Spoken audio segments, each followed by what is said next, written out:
Bonjour, bonjour à tous en ce vendredi de Pâques. Donc un marché bien entendu calme puisque, comme je vous l'ai dit hier, plusieurs marchés sont fermés, dont les deux principaux, les États-Unis et la Grande-Bretagne.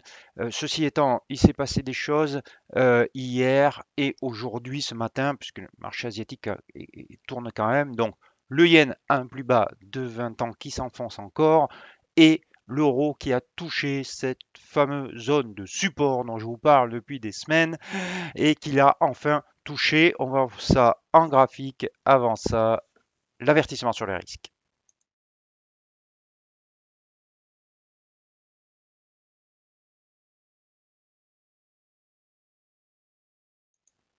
Voilà, donc le dollar, comme vous pouvez le voir, qui repart à la hausse ici hier avec cette bougie, ce chandelier à nouveau haussier. Donc la correction n'a duré qu'une petite journée. Il faut dire que les rendements obligataires sont repartis à la hausse. Donc ça a deux conséquences. D'abord, l'eurodoll, on va parler tout de suite de la paire de devises majeure avec donc une baisse de l'euro contre dollar qui a touché cette zone de support, qui est donc une conséquence de la politique de la Banque centrale européenne et qui reste accommodante et du discours hier de Christine Lagarde. Christine Lagarde qui ne nous a pas donné d'informations très précises de calendrier sur une éventuelle hausse des taux et donc le marché l'a interprété comme une poursuite d'une politique assez accommodante, surtout en comparaison avec d'autres banques centrales. Donc, vous voyez, on a touché cette zone de support.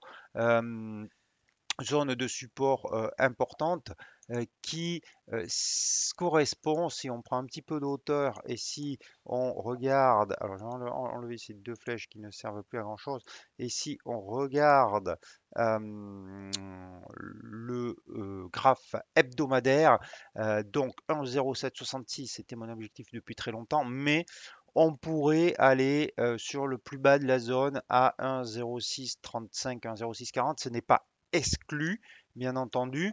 Donc, euh, pourquoi ce n'est pas exclu? Parce qu'on n'a pas eu hier, on a certes une mèche basse qui montre que cette zone est quand même, il y a des acheteurs dessus, mais on n'a pas de figure de retournement sur cette zone. Donc, euh, pour l'instant, le trend reste baissier et les objectifs pourrait être plus bas, sous les 1,0766. Vous voyez en hebdomadaire ces deux moyennes mobiles qui sont descendantes. Et si on revient sur le quotidien, on voit que euh, de la même façon que sur l'hebdomadaire, on a un petit peu la même bougie ici avec une mèche basse certes au contact, mais le corps de la bougie du chandelier reste plus important que la mèche basse. Donc on pourrait encore avoir un petit peu de faiblesse. En tout cas, rien n'indique que on aura un retournement cette, sur cette zone. Il va falloir attendre un petit peu. Donc on garde un biais baissier à la fois sur le moyen terme et sur le quotidien.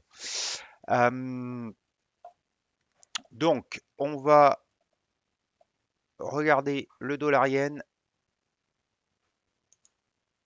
ici et donc vous voyez qu'on a continué la progression du dollar et la faiblesse du yen s'accentue. L'objectif maintenant c'est 130.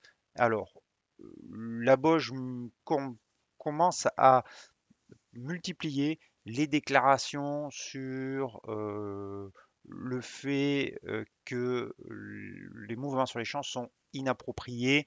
En clair, ça veut dire que maintenant, ils ouvrent la porte à une intervention.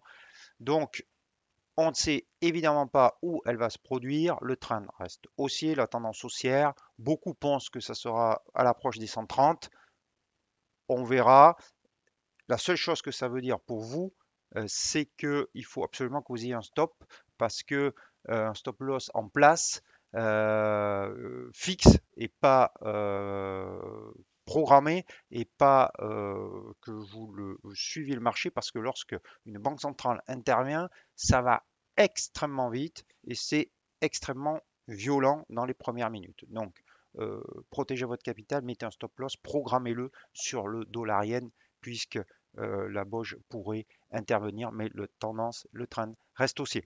Euh, voilà, donc c'est cette faiblesse du yen, bien sûr, se retrouve contre les autres contre les autres paires de devises, mais par contre, vous voyez qu'on reste sous des résistances importantes, notamment l'AUD ici, l'euro ici, sous 137,50, et par contre, la livre, elle, euh, progresse comme le dollar, et on pourrait aller sur 170 dans les prochains jours, 168, 170, ce sont les objectifs sur la livre contre yen, mais c'est exactement le même raisonnement que sur le dollar yen. Voilà, donc on va voir alors sur l'AUD, sur les devises majeures, donc l'AUD il ne se passe pas grand-chose, donc je passe, j'en ai parlé longuement cette semaine.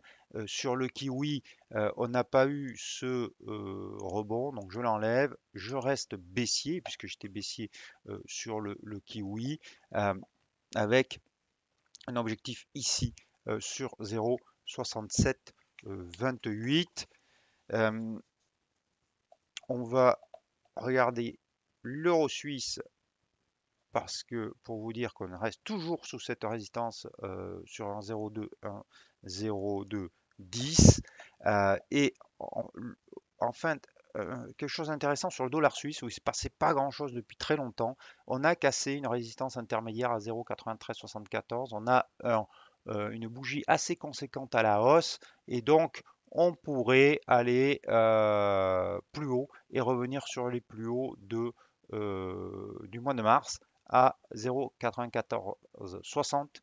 Bon, on en est très proche, donc difficile de rentrer si vous n'avez pas joué cette cassure parce que votre réservoir n'est pas bon, surtout à l'approche donc de cette résistance. Mais la tendance passe haussière, donc il va falloir chercher sans doute des points d'entrée sur le dollar suisse dans les prochains jours. Et enfin, je vous avais donné un plan de trading sur le dollar contre le dollar canadien, mais je vous avais dit que si vous voyez sur l'horizon de temps 1 heure une bougie rouge, vous pourriez rentrer short, mais ça ne s'est pas produit. Et on revient au milieu de cette mixture de moyenne mobile. Et donc, je redeviens neutre sur le ONI et j'abandonne mon plan de training, mon idée sur une possible position short.